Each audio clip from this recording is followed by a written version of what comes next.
To our channel kitchen in the dark. எல்லாரும் மாங்காய் பச்சடி பண்ணி பார்த்தீங்களா? என் பையன் ஒன்று கூட மிச்சம் வைக்கல, எல்லாத்தையும் சாப்பிட்டுட்டான். நீங்களும் செஞ்சு பார்த்து எப்படி இருக்குன்னு கமெண்ட் பண்ணுங்க ப்ளீஸ். இன்றைக்கி என்ன பார்க்க போகிறோன்னா, வீட்டில் இருக்க சின்ன சின்ன இன்க்ரீடியன்ட்ஸ், சப்போஸ் காயே இல்லாத நேரம் என்ன பண்ணுறது அப்படின்னு யோசிச்சுட்டு இருப்போம்ல.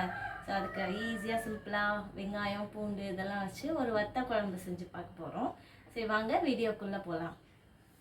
இதுக்கு என்னென்ன தேவை அப்படின்னா, தக்காளி, அது மேலே 2 இனுக்கு கருவேப்பிலை வச்சுருக்கேன். 2 இனுக்கு மீன்ஸ் 2 காம்பு எடுத்திருக்கேன், அது ஃபுல்லாக இருக்குது கருவேப்பிலை. அண்டு வெங்காயம், சின்ன வெங்காயம். இது சின்ன வெங்காயமும் சிமிலாரிட்டி அந்த பூண்டு மாதிரியே இருக்கும். பூண்டு பல்லாக இருக்குது பார்த்தீங்களா, அதிலே கொஞ்சம் எம்போஸ்டாக பெருசாக சின்ன வெங்காயம் இருக்கும். குட்டி குட்டியாக எடுத்து உரித்து வச்சுருக்கேன். அடுத்து பூண்டு, இது ஒரு 5 முடிச்சு பூண்டு எடுத்து அப்படியே உரித்து தனித்தனியாக வச்சுருக்கேன். அதுக்கப்புறம் வத்தல், சுண்ட வத்தல். அண்டு இது என்ன, மிளகு தக்காளின்னு சொல்லுவாங்க தெரியுமா? சில ஊரில் அது குமிட்டி கீரை அப்படின்னு சொல்லுவாங்க, மிளகு தக்காளி கீரைன்னு சொல்லுவாங்க. அதில் உள்ள அந்த காயெல்லாம் வத்தலாக செஞ்சு வச்சுருப்பாங்க. இதெல்லாம் ரெடிமேடாக கடையிலே கிடைக்கும். சுண்ட வத்தல்னு கேட்டிங்கன்னா, சுண்டைக்காயை அதை பிடுங்கி தட்டி வெயிலில் காய வச்சு மோர் போட்டு உப்பு போட்டு அதை காய வச்சு கொடுப்பாங்க.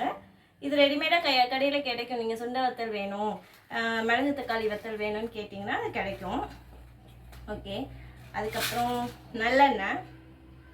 நல்லெண்ணெய் எப்படி ஸ்மெல் பண்ண நம்ம கண்டுபிடிக்கணும்னா, ஸ்மெல் பண்ணி பார்த்தா நல்லெண்ணெய் அந்த எள்ளோட ஸ்மெல் வரும், கொஞ்சம் கசப்பும் சேர்ந்து வரும் அந்த ஸ்மெல்லில். ஸோ நல்லெண்ணெய் ஒரு கரண்டி அளவு எடுத்து வச்சுருக்கேன். அடுத்து என்ன தேவைன்னா, வெந்தயம். இது ஃபுல்லாக இருக்குது. இது அப்படியே நம்ம யூஸ் பண்ண போகிறதில்ல. ஒரு சின்ன ஸ்பூனில் ஒரு 1/4 ஸ்பூன் அவ்வளோதான். எண்ணி பார்த்தா ஒரு 10-15 அவ்வளோதான் நம்ம போட போகிறோம். ஸோ கொஞ்சமாக சோம்பு, இதுவும் ஒரு எண்ணி பார்த்தா ஒரு 10க்குள்ளே அவ்வளோதான் போட போகிறோம். அதுக்கப்புறம் மிளகாப்பொடி, அவ்வளோதான் தேவை. பாத்திரம், கரண்டி அதெல்லாம் எடுத்து வச்சாச்சு. இப்போ நம்ம ஸ்டார்ட் பண்ணலாமா? அடுப்பை பற்ற வச்சாச்சு. இது காப்பர் பாட்டம். இது அளவுக்கு கொஞ்சமாக தான் செய்யணும், ஏன்னா வத்த குழம்பு வந்து நல்லா கெட்டியாக இருக்கணும். ஸோ அப்போ தான் நல்லாயிருக்கும். நம்ம பாத்திரத்தை காய வச்சாச்சு, அது சூடாகட்டும். நமக்கான ஆப்ஸ் எல்லாம் நிறையா இருக்குது, அதெல்லாம் தெரிஞ்சவங்களுக்கு ஓகே, தெரியாதவங்க தெரிஞ்சுக்கோங்க. ஸோ மணியெல்லாம் ஹேண்டில் பண்ணுறதுக்கு மணி ஆப் அப்படின்னு ஒன்று இருக்குது, MAN9. அதை யூஸ் பண்ணி நம்ம மணியெல்லாம் எவ்வளோ அப்படின்றத ஸ்கேன் பண்ணி நம்மளே இண்டிபெண்ட்டாக தெரிஞ்சுக்கலாம். யாரையும் டிபெண்ட் பண்ணி பார்க்க வேணாம். வேணுங்கிறத அதை ஆப்பை டவுன்லோட் பண்ணி யூஸ் பண்ணிக்கோங்க. ஸோ பாத்திரம் காஞ்சிருச்சு. இது காப்பர் பாட்டம்னால டக்குன்னு காஞ்சிருது. நான் சிம் பண்ணி தான் தொடுறேன். யாரும் ஃபுல் ஃப்ளேம் வச்சு தொட்டுறாதீங்க, தயவு செஞ்சு சுற்றுவோம். 1 2 3 4 5 6 7 ஸ்பூன் ஊற்றிருக்கோம். இதுக்கு ஆயில் நிறையா கொஞ்சம் நல்லா இருந்தால் தான் நல்லாயிருக்கும், நிறையா. அதனால் ஆயில் கொஞ்சம் எக்ஸஸாக ஊற்றிருக்கேன். எல்லாம் ரெடியாக வச்சுருக்கேன். ஸோ ஃபுல் ஃப்ளேம் வைக்க போகிறேன் நான். எல்லாம் ரெடியாக வச்சுட்டிங்கன்னா ஃபுல் ஃப்ளேம் வச்சுட்டு டக்குன்னு தாளிச்சு விட்டுலாம். எண்ணெய் காய ஆரம்பிக்குது. சவுண்டு கேட்குதா? கொப்பளிக்குது எண்ணெய். தண்ணியோ ஏதோ பட்டிருக்கு. ஸோ தண்ணி பட்டால் அந்த மாதிரி கொப்பளிக்கும் எண்ணெய். சூடாயிடுச்சு. பாருங்கள், அந்த ஆள்காட்டி விரல், நடு விரல், கட்டை விரல், இது ரெண்டையும் சேர்த்து எடுக்கும்போது ஒரு பிஞ்ச் அளவுக்கு, அவ்வளோதான். எண்ணி பார்த்தீங்கன்னா எவ்வளோ வரும்? ஒரு 20 வெந்தயம் கூட இருக்காது இதில். அவ்வளோ வெந்தயம் தான். ஏன்னா ஓவராக போட்டோம்னா கசக்க ஆரம்பிச்சிடும், தெரிக்குது. வெந்தயம் போட்டுட்டேன். வெந்தயம் நம்ம வெடிக்கிறது எப்படி கண்டுபிடிச்சிக்கலாம்னா, அது நல்லா விரிகிற மாதிரி ஒரு சவுண்டு கேட்கும். படப்படன்னு கேட்காம விரியுது பாருங்கள். சவுண்டு கேட்குதா என்னன்னு தெரியல. நல்லா ஒரு பாப்கார்ன் விரியும் பார்த்தீங்களா, அந்த அளவுக்கு. அது சேம் மெத்தடில் சோம்பு கொஞ்சோன்னு எடுத்துருக்கேன், அதையும் போட்டுட்டேன். சோம்பு வெடிக்குது. அடுத்து கருவேப்பிலை 2 எனக்குன்னு சொன்னேன் பார்த்தீங்களா, இந்த 2 காம்பை எடுத்துட்டு உருவிட்டு காம்போடு சேர்த்து, அந்த எண்ணெய் இருக்கனால தெரிக்குது தண்ணி.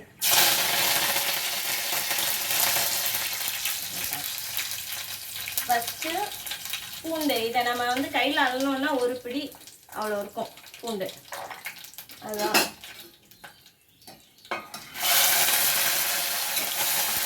அதெல்லாம் தண்ணி இருக்கு, ஏன்னா வாஷ் பண்ணி எடுத்து வச்சோம்ல, தண்ணி இருக்கனால பூண்டு போட்டோம்னா தெரிக்குது. ஃபில் பண்ணுவோம். நல்லா வதக்கணும்.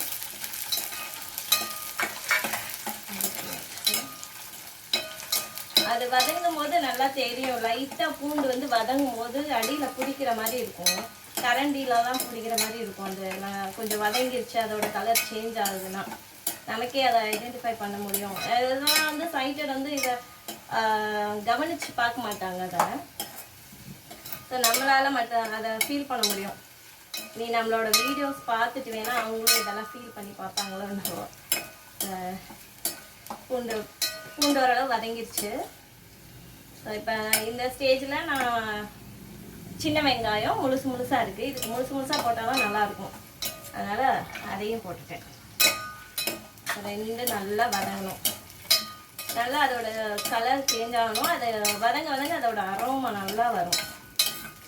அப்படியே லைட் கோல்டன் கலர் சொல்லுவாங்க, ப்ரௌன் கலர்னு. அதை நம்ம எப்படி கண்டுபிடிக்கிறது? நம்ம என்ன பார்க்கவா போகிறோம் அப்படின்னு கேட்கலாம். ஸோ நம்ம வதக்கும் போதே அது நமக்கு தெரியும். அது சாஃப்ட்னஸ் வந்து பார்க்கும்போதே நமக்கு தெரியும். இப்போ ராவாக இருக்கும்போது எப்படி இருக்குது, அது எவ்வளோ இதில் இருக்குது, அளவில் இருக்குது, அது சுருங்கும் போது எந்த அளவில் நமக்கு கிடைக்கிது, அதை வச்சு நம்ம கண்டுபிடிச்சிக்கலாம் அது அந்த ஸ்டேஜுக்கு வந்துருச்சா அப்படின்ட்டு. அந்த கோல்டன் ப்ரௌன் கலர் வர ஆரம்பிச்சிருச்சு. அது வதங்கும் போதே நமக்கு தெரியும். அந்த நீங்கள் லைட்டாக அப்படி கரண்டியை வச்சு அதை ப்ரெஸ் பண்ணி பார்த்தீங்கன்னா அந்த வெங்காயத்தோட அந்த லேயராக இருக்குது பார்த்தீங்களா, அதுலேருந்து வெங்காயம் ஒன்றுன்னா வெளில வரும். அதை வச்சே நம்ம கண்டுபிடிச்சிக்கலாம். லைட்டாக வந்துருச்சு. ஸோ இந்த ஸ்டேஜில் வந்து நான் வத்தலையும் சேர்த்து இதில் போட்டுருவேன். ஒவ்வொருத்தவங்க தனியாக வறுத்து லாஸ்ட்டாக போடுவாங்க, ஏன்னா அதோட கசப்பு ஏறிடும் அப்படின்றதுக்காக. நான் அவ்வளோ வத்தல் போட கிடையாது. என் பசங்க ரொம்ப சாப்பிட மாட்டாங்க, மைல்டாக தான் அந்த கசப்பு இருக்கும். ஸோ அதனால் நான் ஃபஸ்ட்டே போட்டு இதோட வதக்கிட்டேன். வறுத்துட்டு போட்டால் அது நல்லாயிருக்கும். அது லாஸ்ட்டாக போட்டு அப்படியே குழம்பு மூடிடுவாங்க. நான் அப்படி போடல, ஊற வச்சிருவாங்க. தக்காளி போடுறேன். தக்காளி வந்து நான் குட்டி குட்டி க்யூப்ஸாக நறுக்கியிருக்கேன். ஏன்னா இதில் அப்படியே தக்காளியே இருக்கிறது தெரியக்கூடாது, அப்படியே கரைஞ்சிடணும். கரைஞ்சிச்சுன்னா நல்லா குழம்பு வந்து நல்லா கெட்டியாக கிடைக்கும். அரைச்சிட்டு ஊற்றலாம், அது ஒரு மாதிரி இருக்கும், குழம்போட டேஸ்ட்டை மாற்றுற மாதிரி இருக்கும். ஸோ அது எனக்கு பிடிக்காது, அதனால் நான் அப்படி போடுறேன். சப்போஸ் யாராவது அரைச்சிட்டு ஊற்றணும்னு நினச்சிங்கன்னா ஊற்றிக்கோங்க. இந்த ஸ்டேஜில் கொஞ்சமாக நான் உப்பு போட்டுக்கிறேன். வத்தல்லையும் உப்பு இருக்கும், நம்ம கொஞ்சமாக போடலாம். பத்தாட்டினா அப்புறம் கூட போட்டுக்கலாம்.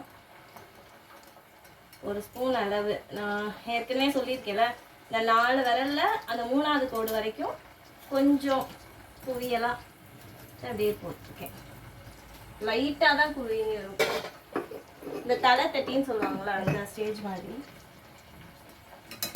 நம்ம கையில் தான் எல்லா அளவும் கண்டுபிடிக்க முடியும். அதெல்லாம் நம்ம ஃபீல் பண்ண முடியும். நம்ம வந்துட்டு இதில் போட்டோம்னா, ஸ்பூனில் போட்டால் நமக்கு அவ்வளோவா அளவு தெரியாது நம்மளால். அது வேகட்டும், கொஞ்சம் நேரம் வெந்தால் தான் நல்லாயிருக்கும். அதை தக்காளியெல்லாம் மசிஞ்சு நல்லா குழன்னு வரும். அதனால் கொஞ்சம் நேரம் மூடி வச்சிடலாம். வெந்ததுக்கப்புறமா புளி கரைச்சி ஊற்றிக்கலாம். வெந்துச்சான்னு பார்க்கலாம் நம்ம. இப்போது நல்லா மேஷி ஆயிடுச்சான்ட்டு. சூடாக இருக்குது, கைப்பிடியெல்லாம் இல்லை. அது கொதிக்கிற சவுண்டே சூப்பராக இருக்குது. ஓகே, நல்லா வெந்துருச்சு, மசிஞ்சிருச்சு. 2 மினிட்ஸ் அப்படியே விட்டாச்சு. அது மூடி போட்டு நல்லா வெந்துருச்சு. வெங்காயம் பூண்டு எல்லாமே வெந்துருச்சு. இப்போ புளி சொல்ல நான் மறந்துடுறேன். புளி வந்து கரைச்சி வச்சுருக்கேன். ஒரு 400 ml தண்ணியில் ஒரு சின்ன எலுமிச்சம்பழம் அளவு புளி, ஏற்கனவே சொல்லியிருக்கேன் இல்லையா, அந்த அளவு புளியை கரைச்சி வச்சுருக்கேன். அதை அப்படியே அதில் ஊற்றிட்டேன்.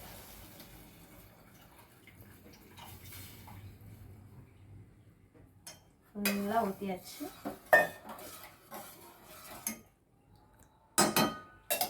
அடுத்து மிளகாப்பொடி.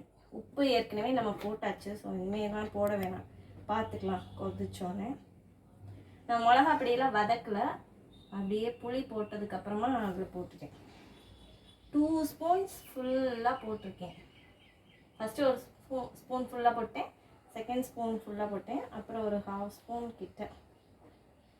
ஓகே, அது நல்லா கோபுர மாதிரி ஃபுல்லாக போட்டேன். இப்போ 2.5 ஸ்பூன் போட்டிருக்கேன். அது வீட்டில் அரைக்கிற இதுவாக இருக்கும், நல்லா கரைச்சி விட்டுக்கலாம். எல்லாமே நல்லா கொதிச்சு வத்தி இப்படி கெட்டியாக தயிர் பதத்துக்கு அளவுக்கு வரணும். அப்போ தான் நல்லாயிருக்கும் குழம்பு டேஸ்ட்டாக. அவ்வளோதான்.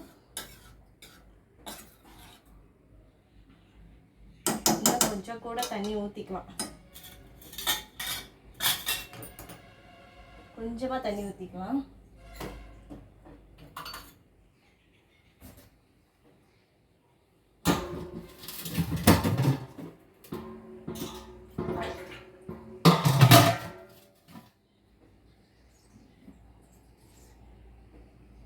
ஒரு டம்ளர் ஊற்றிருக்கேன். ஏன்னா அது மிளகாப்பொடி வந்து நம்ம வதக்காமல் தான் போட்டிருக்கோம். ஸோ அது கொஞ்சம் நேரம் கொதிக்கணும். கொதித்து அதுக்கு கெட்டியானால் தான் அது நல்லாயிருக்கும். ஸோ இல்லைன்னா அப்படியே மிளகாப்பொடி ஸ்மெல் வரும். சிம்மில் தான் வச்சுருக்கேன், நான் ஃபுல்லாலாம் வைக்கல. ஏன்னா இது காப்பர் பாட்டம், ஈஸியாக ஹீட் ஆகிடும். ஸோ அதனால் இதாக இருக்குது. மூடி வச்சு மூடிட்டேன், கொதிக்கட்டும். எப்படி இருக்குன்னு பார்க்கலாம். அது நல்லா வெந்து எண்ணெயெல்லாம் பிரிஞ்சிச்சான்னு பார்க்கலாம். நல்லா வாசம் வருது. வெங்காயம், பூண்டு, வத்தல் எல்லாம் ஸ்மெல்லும் நல்லா வருது. நல்லா கெட்டி ஆயிடுச்சு. நம்ம தண்ணி ஊற்றையில எவ்வளோ தண்ணியாக இருந்துச்சு, இப்போ பாருங்கள் நல்லா கெட்டியாக. நம்ம கரண்டி உள்ள விடையிலே தெரியும் நல்லா கெட்டியாயிருக்கா. ஃபஸ்ட்டு எப்படி இருந்துச்சு அது நல்லா தெரியும். எண்ணெய் பிரிஞ்சிருக்கும், இப்போது ஓரளவுக்கு எண்ணெய் பிரிஞ்சு வந்திருக்கும். அவ்வளோதான், குழம்பு ரெடி. இதுக்கு மேலே லைட்டாக கருவேப்பிலையும் கொஞ்சமாக நல்லெண்ணெய் ஒரு ஸ்பூன் அளவுக்கு ஊற்றினா நல்லா வாசமாக இருக்கும். ரொம்ப கொதி விடக்கூடாது, அமர்த்திடலாம். 2 ஸ்பூன் ஊற்றியாச்சு. இது ஒரு 50 ml கிட்டே இருக்கும். இன்னும் ஒரு ஸ்பூன் எண்ணெய் வந்து அதில் மிச்சம் இருக்குது எண்ணெய்.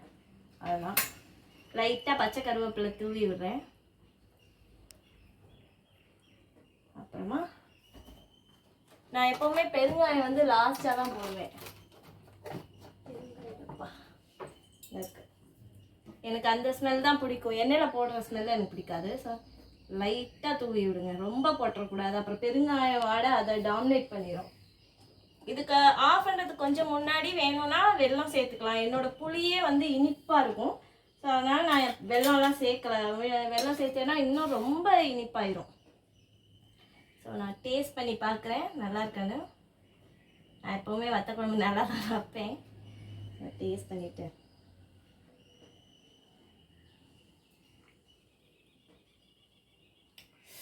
சூப்பராக இருக்குது. இதே மாதிரி நீங்களும் பண்ணி பாருங்கள்.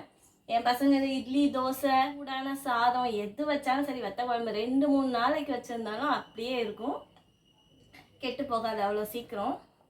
அதனால் நீங்களும் பண்ணி பார்த்துட்டு எப்படி இருக்குன்னு சொல்லுங்கள். டாடா, பாய் பாய்.